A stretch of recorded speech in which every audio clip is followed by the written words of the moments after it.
Assalamualaikum warahmatullahi wabarakatuh. Perkenalkan, nama saya Muhammad Raihan Ramadhani dengan NPM 240401111, Prodi Komunikasi Penyiaran Islam, Fakultas Usuluddin Adam dan Dakwah. Di sini saya akan memenuhi tugas video tentang mata kuliah Komunikasi Sosial Budaya dan Agama dengan dosen pengampu Dr. Aliandi Alumbu Esos MKomI. Silahkan menyaksikan. Saya akan menjelaskan materi tentang entitas, nilai, dan difusi budaya. Nah, di sini model-model komunikasi antar budaya yang meliputi yang pertama yaitu pengertian komunikasi antar budaya.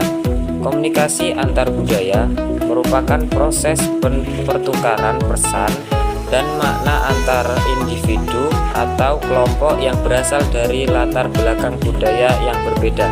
Proses ini tidak hanya mencakup penyampaian informasi secara verbal, tetapi juga melibatkan pemahaman terhadap sistem nilai, norma, kebiasaan, bahasa, serta cara pandang hidup yang khas dari masing-masing budaya.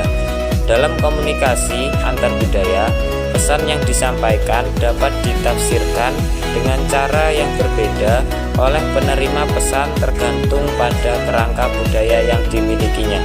Oleh sebab itu, keberhasilan komunikasi tidak hanya tergantung pada kejelasan pesan, tetapi juga pada kemampuan komunikator memahami konteks sosial dan budaya lawan bicara. Selain sebagai proses pertukaran informasi, komunikasi antar budaya juga berfungsi sebagai sarana untuk membangun hubungan sosial yang harmonis dan saling menghargai perbedaan. Individu yang memiliki kompetensi antar budaya akan lebih mampu menyesuaikan diri dalam interaksi lintas budaya dengan pengembangan empati, sikap terbuka, dan toleransi terhadap keragaman. Kemampuan ini sangat penting karena setiap budaya memiliki aturan komunikasi sendiri yang mengatur sebagaimana seseorang berbicara, menanggapi, dan mengekspresikan emosi dalam interaksi sosial.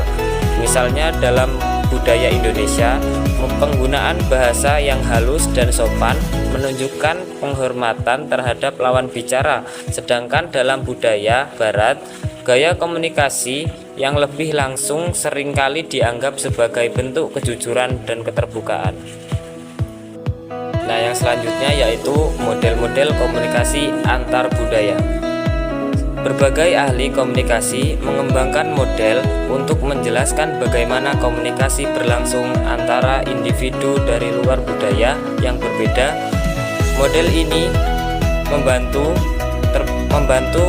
menggambarkan alur komunikasi, hambatan yang mungkin muncul, serta cara mengatasinya agar tercipta kesepakatan bersama atau kepahaman bersama.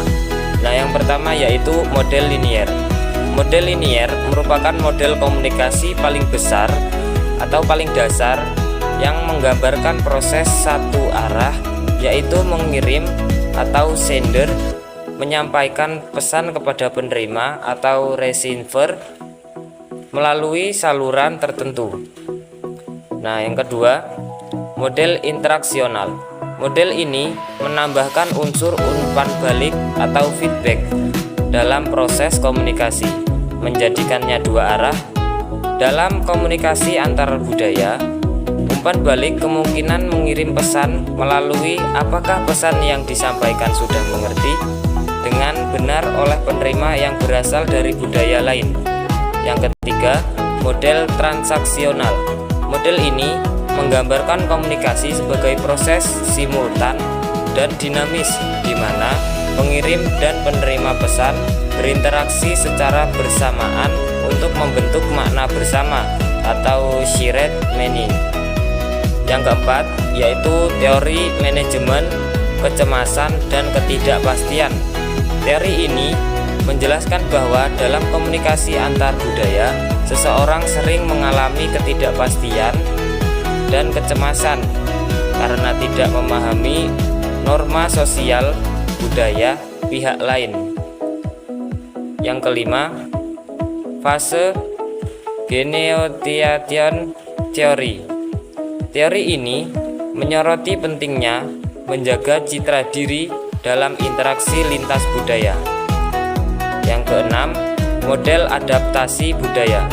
Model ini menggambarkan proses penyesuaian diri individu terhadap budaya baru.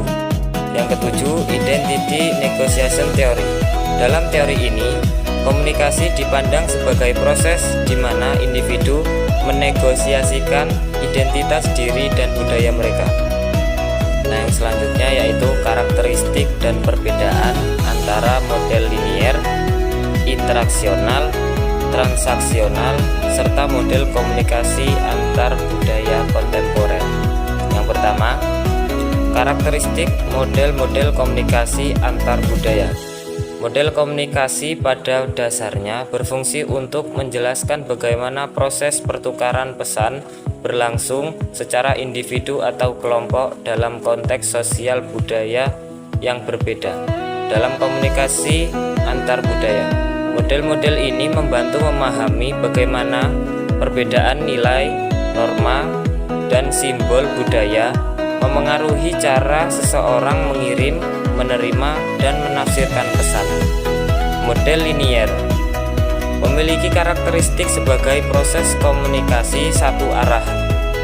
Model interaksional memiliki karakteristik dua arah dimanapun komunikasi melibatkan proses pengiriman pesan dan penerima umpan balik atau feedback.